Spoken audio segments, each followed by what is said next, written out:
Any GUS niggas, Ethiopian kings, we bring things. Ooh.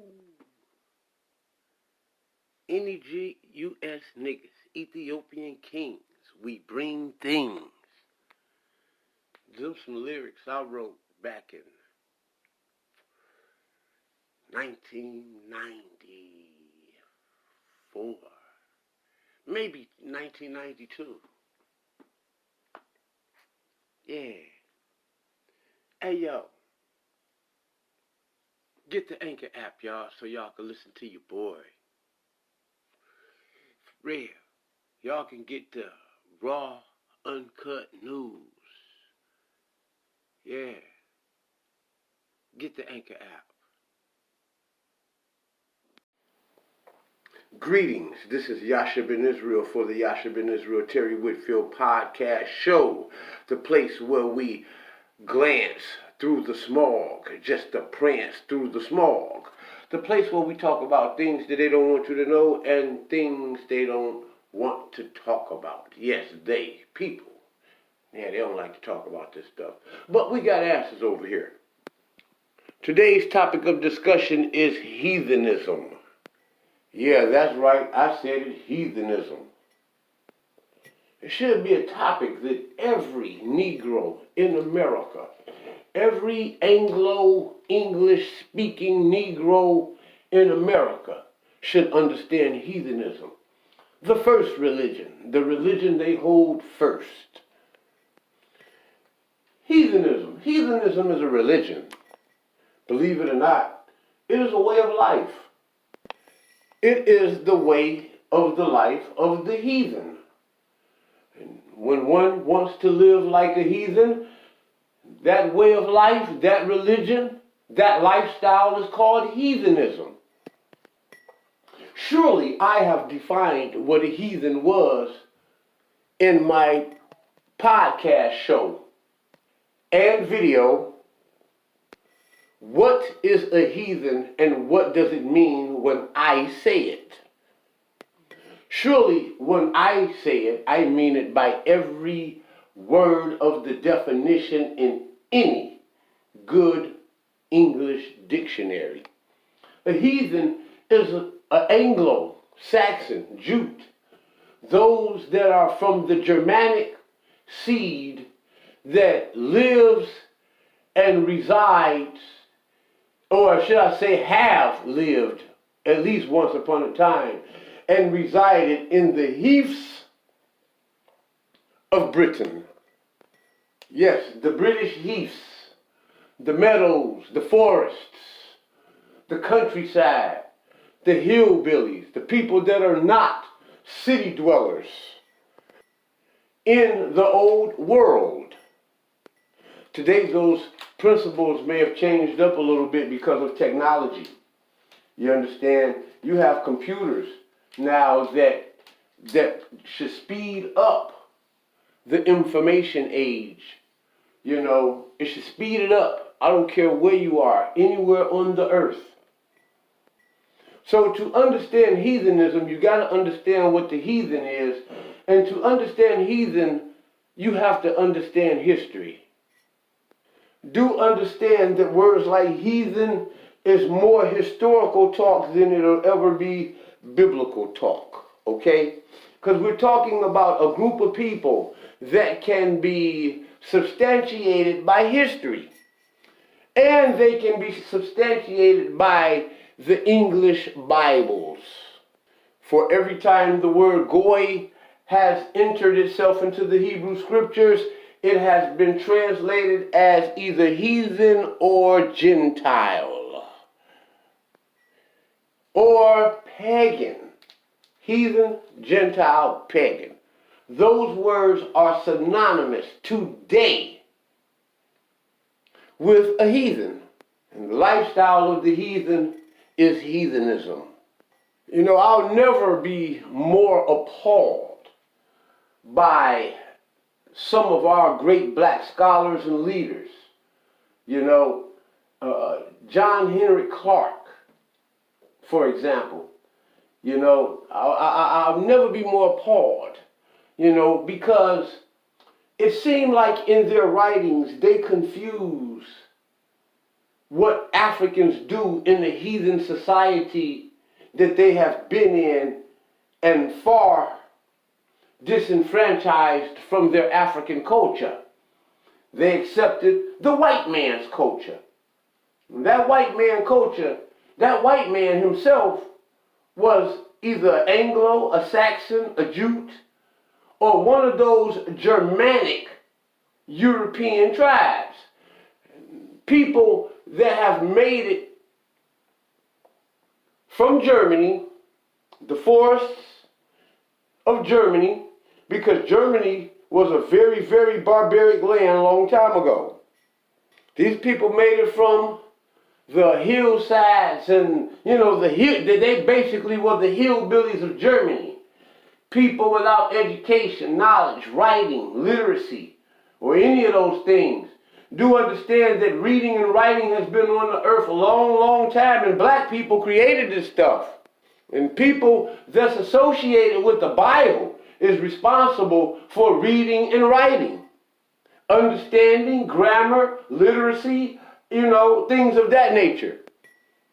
Because they were city dwellers. They were city dwellers, and information moves fast in the city. Look at New York. New York is one of America's oldest cities, and it's called the city that never sleeps because it's fast-paced. Most cities are fast-paced, and most cities are where black people dwell. It's also the place where the Israelites dwelt. Jerusalem is the city of peace, the city. And the Europeans were not fast-paced city dwellers. They were not people that were used to that fast-paced way of life. They were not people that were used to buying food in the marketplace. They were people that was used to picking food up off the trees and out of the ground, and the eating of live, fresh, killed animals, whether cooked or not. Probably not. I say probably not because your Anglo-Saxon, which were the people that lived in the heaths of Britain, we all know that they like their meats medium rare, bleeding and bloody.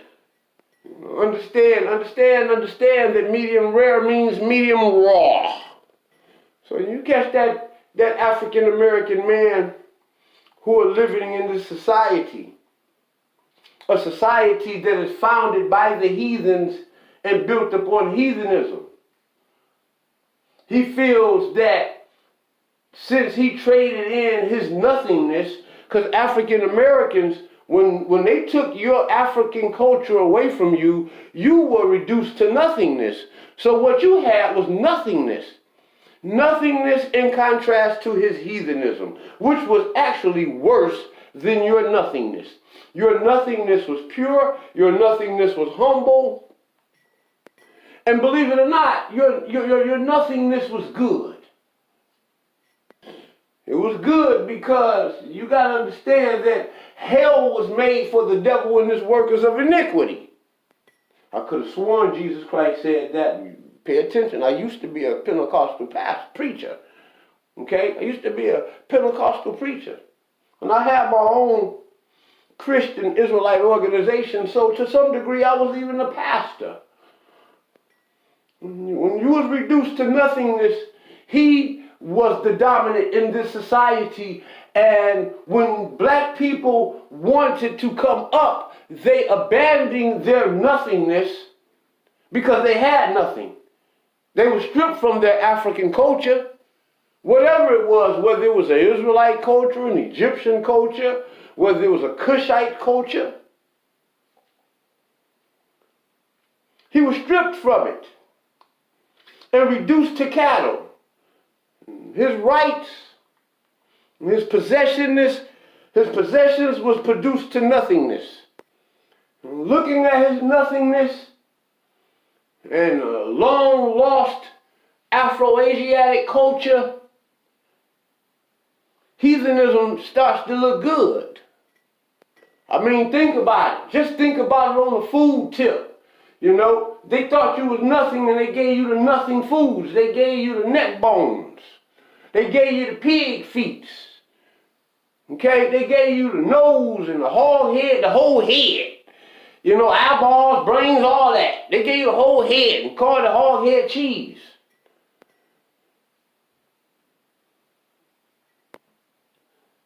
They gave you chitlins, hog maws, mountain oysters, pig balls, pig testicles, pig guts, and pig butts. They didn't give you the actual ham, the good part of the butt. They gave you the hock, the ham hock. So, in being reduced to nothingness, you know, and you given the scraps, the nothingness of the worst animal that you could eat, at some point, the ham, the bacon, and all of those things start to look good. The sausage, you dig? The steaks.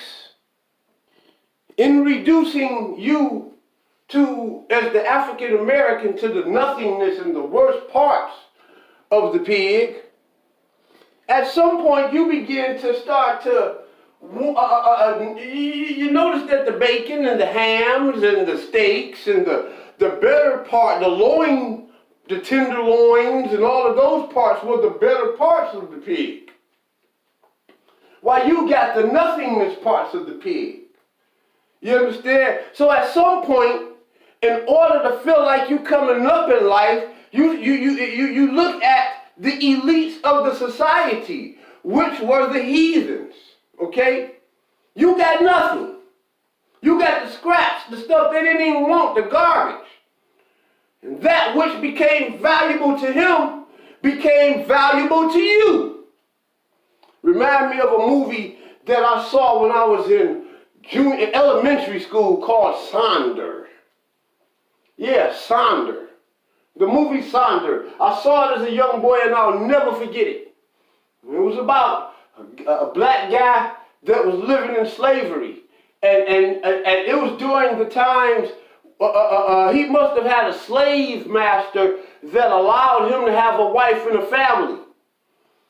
And when they would get done working and running the fields, the master would give them all the slop meat and the garbage meat. And all he wanted one day, and for breakfast, he would eat porridge, oatmeal, and stuff like that. You know, and the black folks got tired of eating oatmeal and grits and stuff like that for breakfast, which was actually, I told you, nothingness was better, which was actually better than the things that the white man thought was good.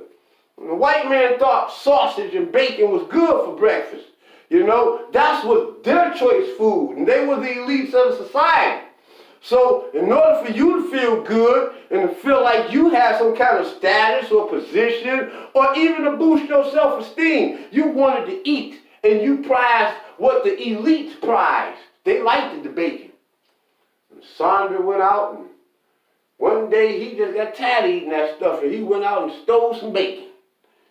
And when Sandra stole that bacon, Sandra ended up getting the worst oppression that he ever got in his life.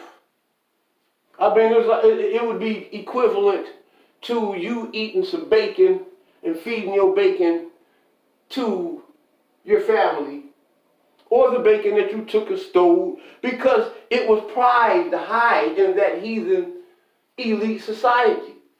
So he got tired of eating the slop, and quite naturally the grits and the oatmeal and the porridge was better, actually better than the bacon and the sausage.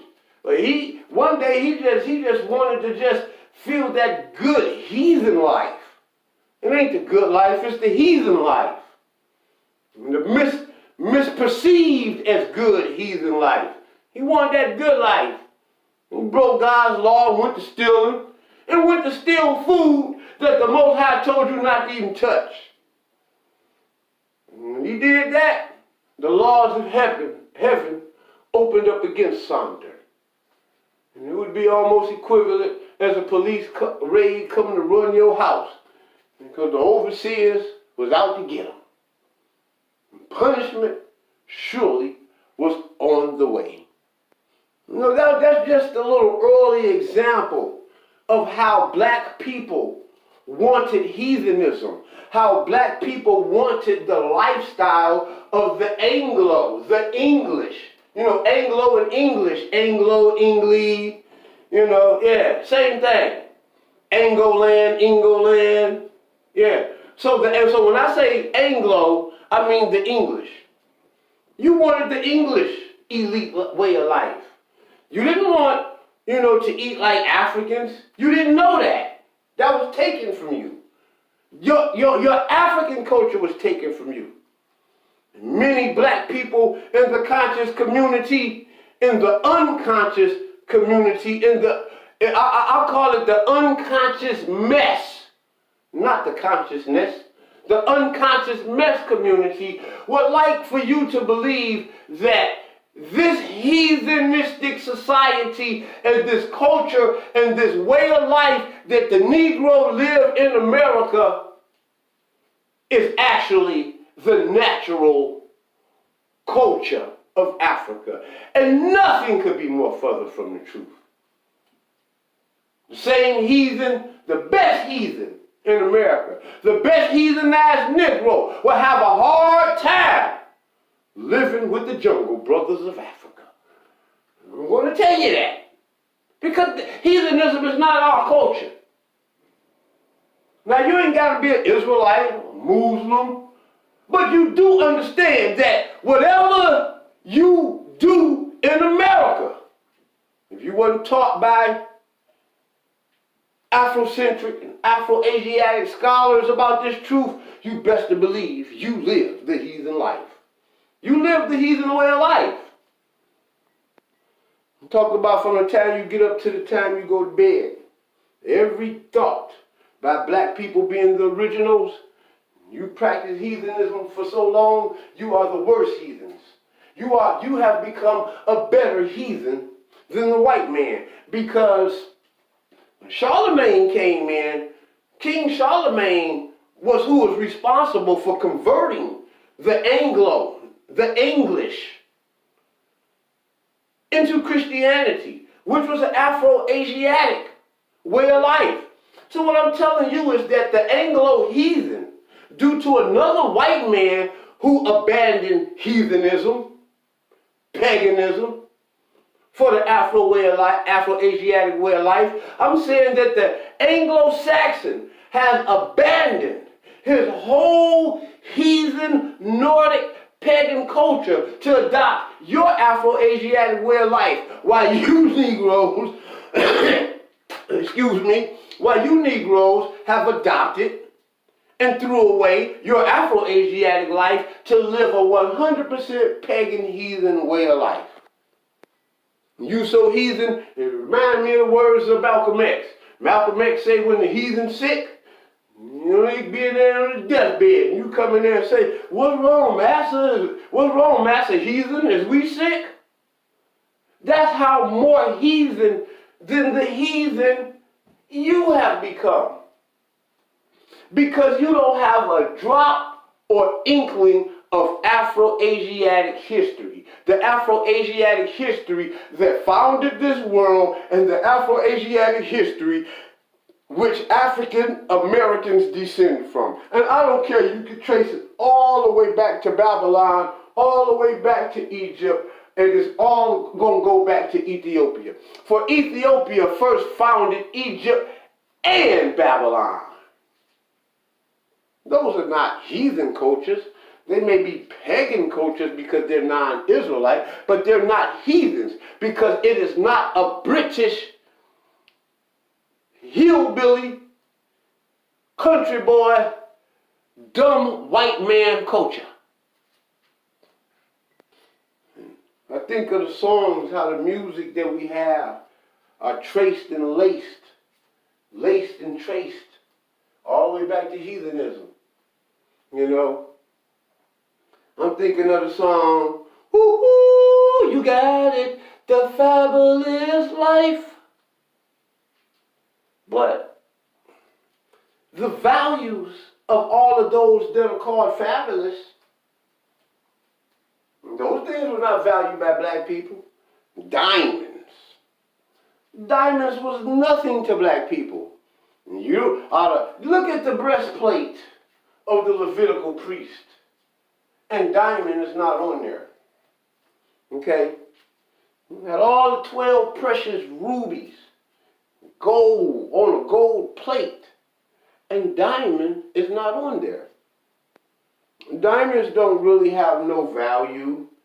They have found ways to microwave diamonds to get the exact same process and the effect of a diamond out of the same chemicals. They just microwave them.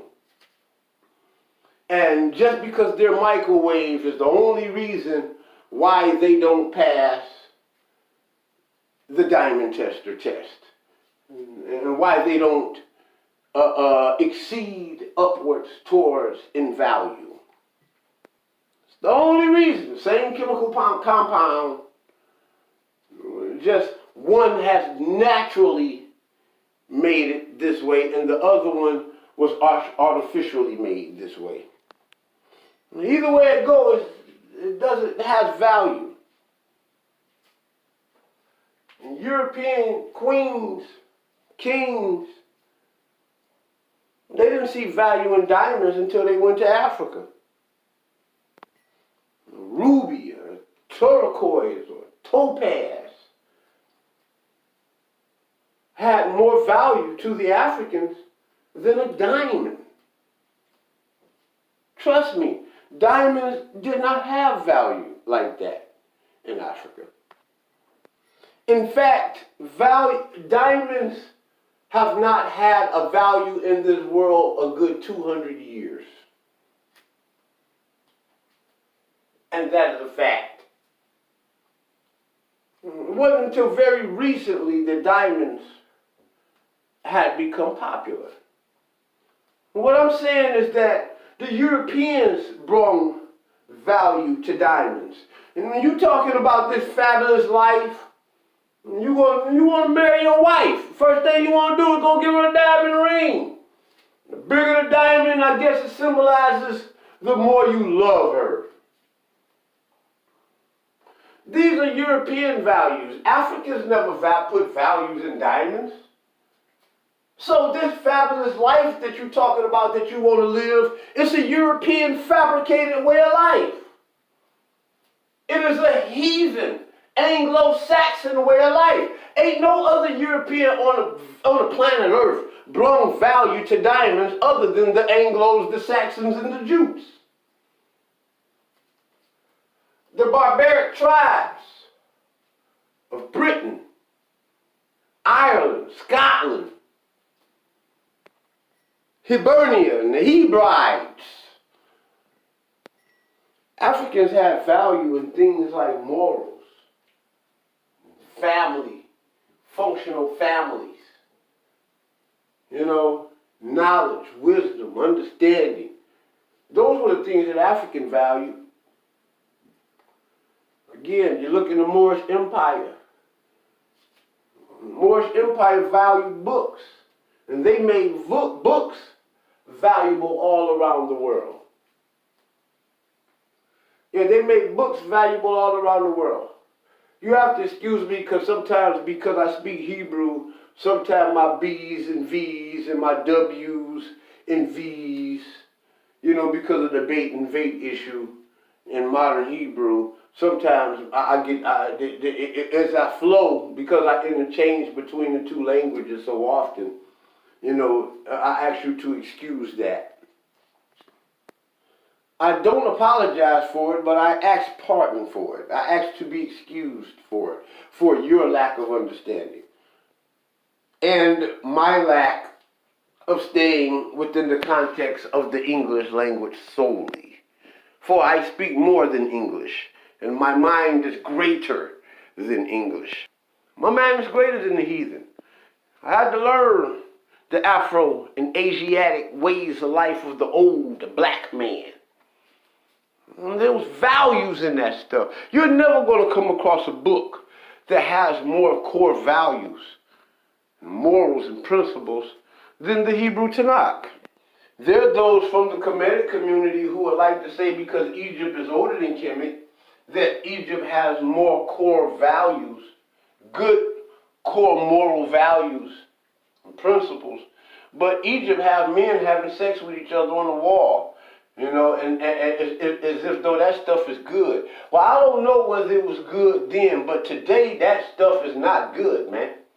They trying to make it good again, but I don't want it. I don't want to be dealing and having sexual relationships with no man. That stuff was all in the Egyptian Kemetic culture and society. And in the Canaanite society and Babylonian societies, the Cushite societies, prostitution was big. That same Babylonian style prostitution is going on throughout Africa and African Americans to this day. There's no other woman more prostituted on this planet Earth than the African American woman. And you would like to think that prostitution was an Anglo-Saxon culture, and it's not. You'd like to think that homosexuality was a heathen culture, but it's not. It's a pagan culture, yes, but not heathen. You know, the homosexuality and prostitution, those things are pagan. Okay, which existed long before the heathen. Now, the heathen has practices that are very, very, very, very, very foul. The heathen will sleep with his mama, he'll sleep with his sister, he'll sleep with a woman while she on her period. You understand? He had no rules, no laws. You don't believe me? You can look up guys like Ibn el-Jahiz, and Ibn Khaldun.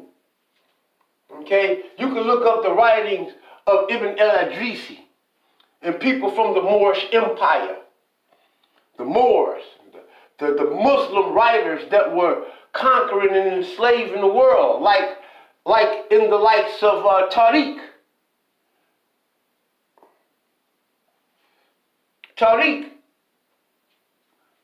Jabal Tariq, the guy who conquered Spain in 711. So, when you're dealing with heathenism, heathenism is as unique and broad and practiced in the modern world as the Israelite way of life was practiced in the ancient world. All black people, by the Israelites being black originally, all black people, and the Israelites were amongst the last of the black societies and not the first. And I'm talking about last of the great, the last of the Mohicans, the last of the great black societies.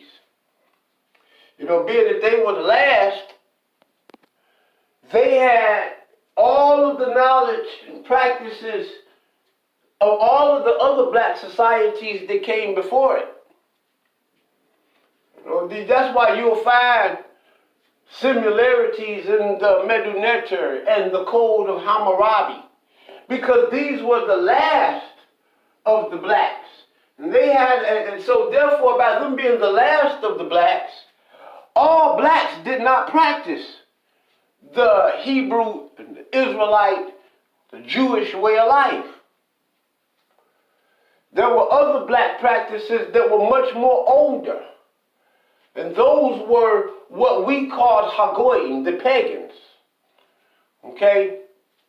Now, the European, his heathenism is the same way.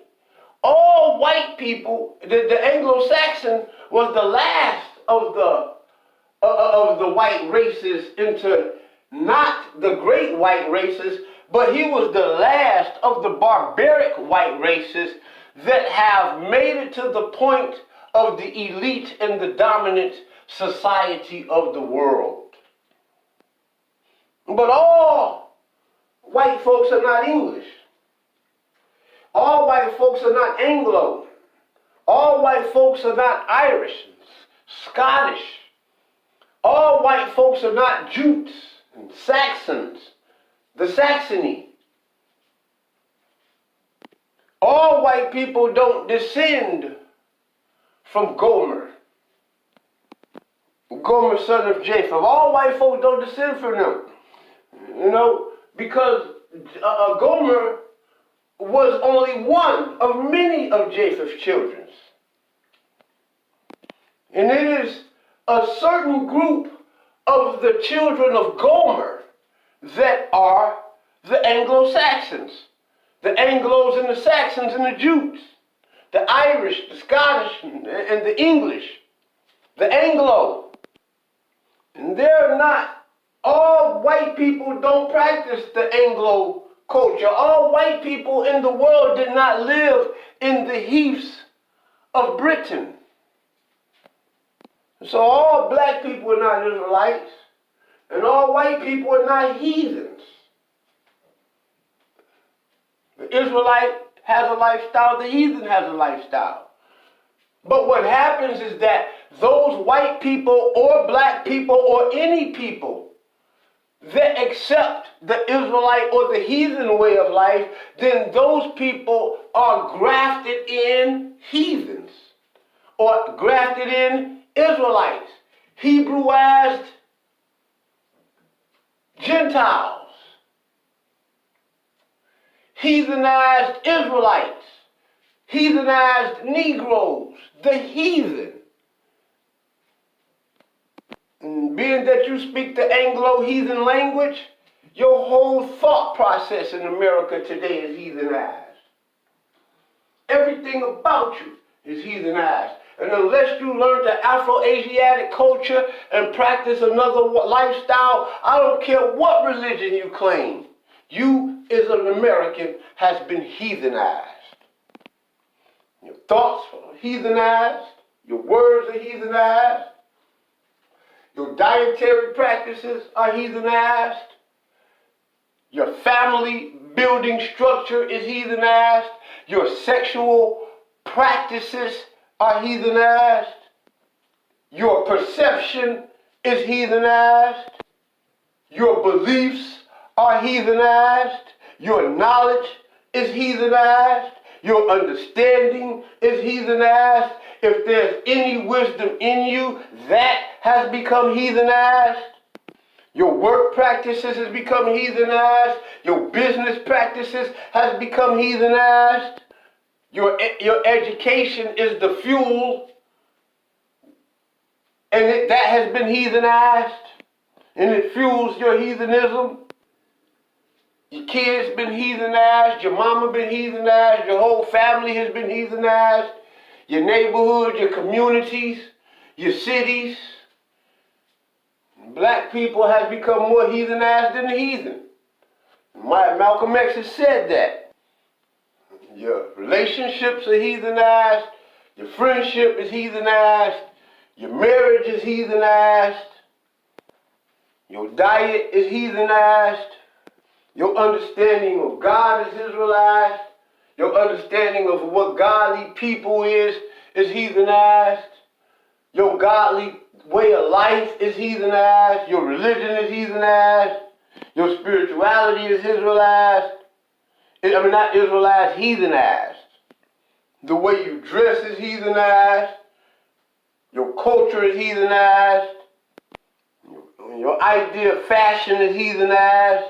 I'm gonna tell you what's really, really, really messed up. Your concept of time is heathenized. The Israelites didn't conceive time like the Romans did. Oh, how about this? Julius Caesar, as the first major Roman, did not conceive time like you people, like the Anglo-heathen does today. The Anglo-heathen calendar is based off the Gregorian calendar, but it's not 100% the Gregorian calendar, simply because of the names of the days of the week. The names of the days of the week of the Roman calendar, which was pagan, was planetary. The heathen is like equivalent to Nordic, so to speak, Germanic. European, and those that came from that stock. All those who Genghis Khan, when he collapsed Rome, ran all the way from the areas of Germany and Rome and the Mediterranean. He ran all of them west. Those are the heathens. The people that fit into your 13 families and bloodlines. Those are the heathens. Heathenism. The lifestyle and practice of your modern American society. Yes, they were the elite of America. The white Anglo-Saxon Protestant party. People. I'm going to change that from the white Anglo-Saxon Protestant party to the white Anglo-Saxon Protestant people. Those are the heathens. Because although they turned in their heathenism for Christianity, they have them both. They mixed and fused their heathen practices with the Christianity. And they turned the Hebrew Christianity into a heathen Christianity. For Christianity has much more of its scriptorial and doctrinal roots in Africa than it ever has had in Rome. Surely St. Augustine and Tertullian was more influential in the Christian religion than Emperor Constantine was. And if you thought any different, then you don't know history. Nowhere in Christianity is the Emperor Constantine considered one of the founding forefathers of Christianity. But Tertullian, St. Augustine was. These were people who lived in the same lands that Simon the Cyrene or Simon the Niger, the guy mentioned in the book of Acts, Simon the Nigger. Yeah. Tunisia, Morocco, Carthage, which is a Latinization for the Punic Hebrew word, or the Phoenician Hebrew word, Ka'atahadash, which means the city of palm trees. If you knew anything about Ka'atahadash existed before Rome. And the Phoenicians, the Carthaginians, those Canaanites, those Moors from northern Africa, those were the people who gave Rome its charter to begin with, and Greece. Y'all don't know history. Y'all don't understand that the whole Punic War started because Rome did not want to pay its tribute to Carthage, because Carthage created Rome. You look at everybody want to be fancified and glorified about the remains of the Colosseum of Rome. When the crazy part about it, Carthage had a Colosseum, and the Colosseum in Carthage is where Rome got that idea from. And the one in Carthage it existed way before Rome even existed as a country. Or better yet, nation. A people, republic, and or society. So you have three words that you have to examine. You have to examine heath, H-E-A-T-H. And you look at it, you'll see it's the grassy marshlands of Britain. The marshes, the forest land, the countryside. I want to say if it pretty much, it would be like the down south areas, the countrysides of America. in contrast to the cities like London and Detroit, New York,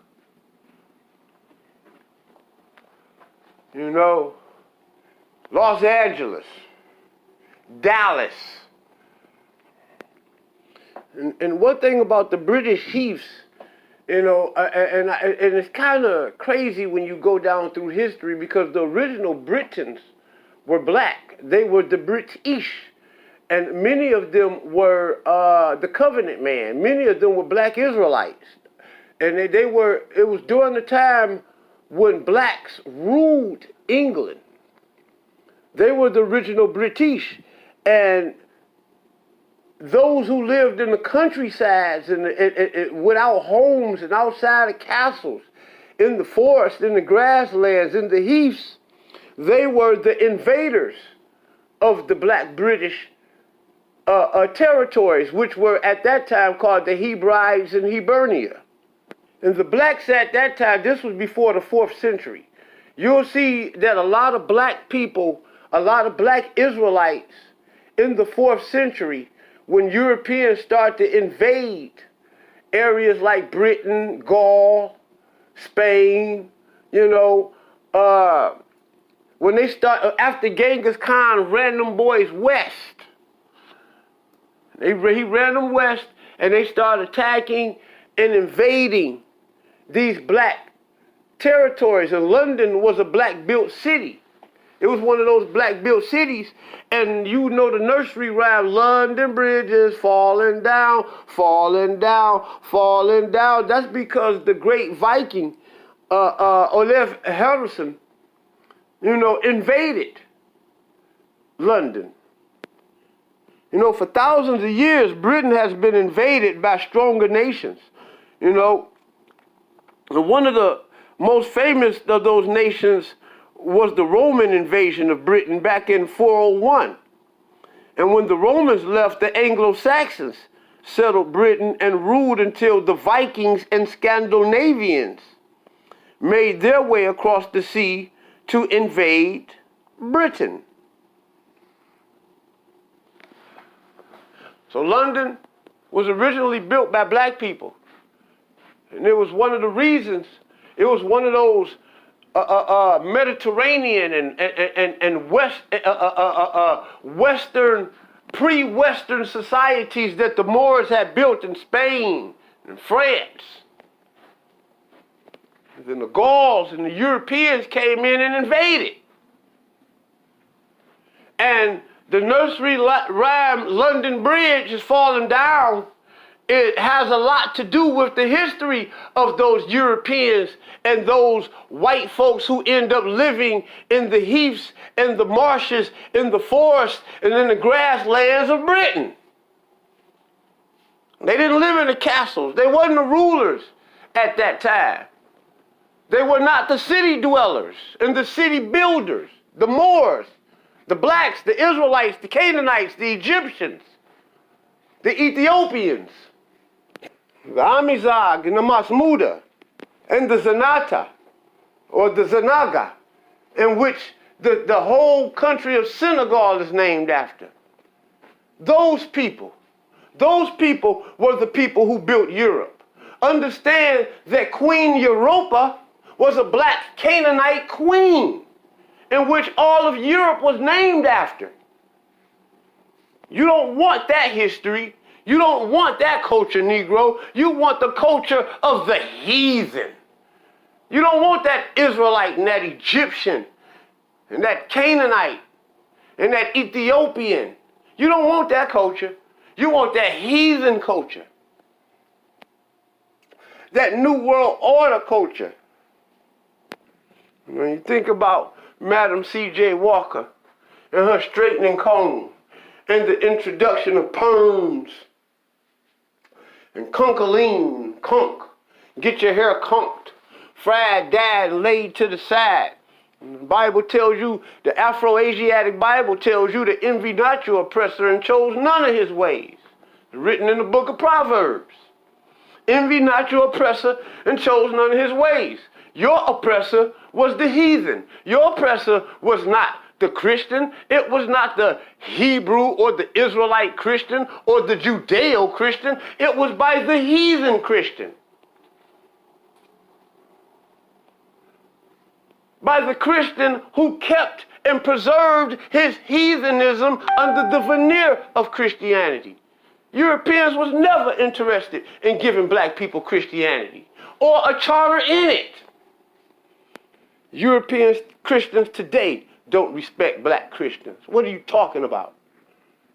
I have to say that, for you to even think that the black Christian in America is equivalent to the white Christian is ridiculous. That white Christian don't see that black Christian is equal to him.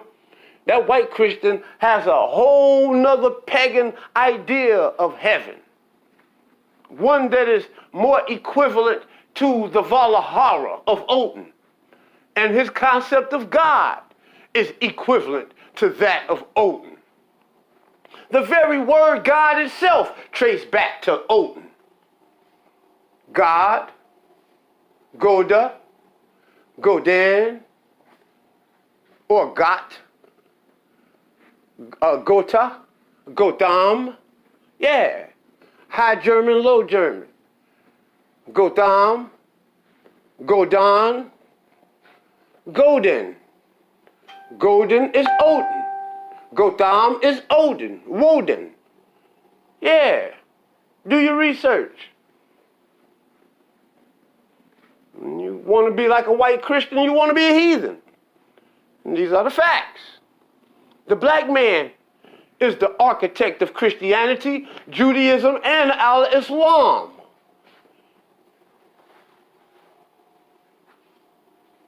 The whole monotheistic faith, the black man was the architect of it.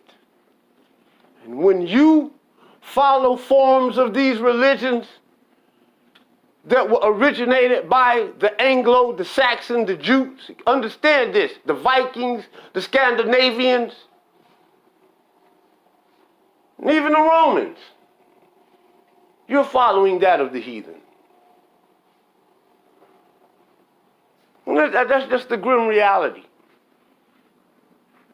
You follow the Afro-Asiatic traditions and teachings of that from Carthage, okay? That from Israel, that from Ethiopia, that from Assyria. I'm talking about old Assyria, not the Assyrians of today. I'm talking about the Assyrians of the biblical times. That's not the Assyria of today. The people, you gotta understand, Assyria have a long history of deporting whole races of people. Do your history. All I'm saying is that to follow the European way of life, the white man's way of life, the white man's culture, which is the only culture that African Americans know, is to practice and to participate in heathenism. The only way that you're going to get out of heathenism is that you go back to the old Afro-Asiatic way. Start learning the Hebrew language, history, culture, society. Learning that of the old world. Not this new world stuff. Did you know that the old Christians didn't eat pork? And that they followed the laws and statutes and commandments of God, just like the Israelites did? And it wasn't until Emperor Constantine came on the scene that these divisions start to come in. You notice this at the Council of Nicaea when they was beefing with the black man, Arius. But that being stated, I'm going to cut this short because I could be talking all day. And I'll make a part 2 of this if need be. But I'm just giving you a general concept of what heathenism is, and what the heathen is, and what a heath is. That's that white man stuff. The Bible is Afro-Asiatic. That didn't enslave you. The culture of Anglo-Saxon white Protestant people's Christianity. It's not that of Jesus, Moses, and Abraham. It has no relation. It is something totally different, and it's something to set up white supremacy. We call it slave-oriented Christianity. So even your spirituality has become heathenized.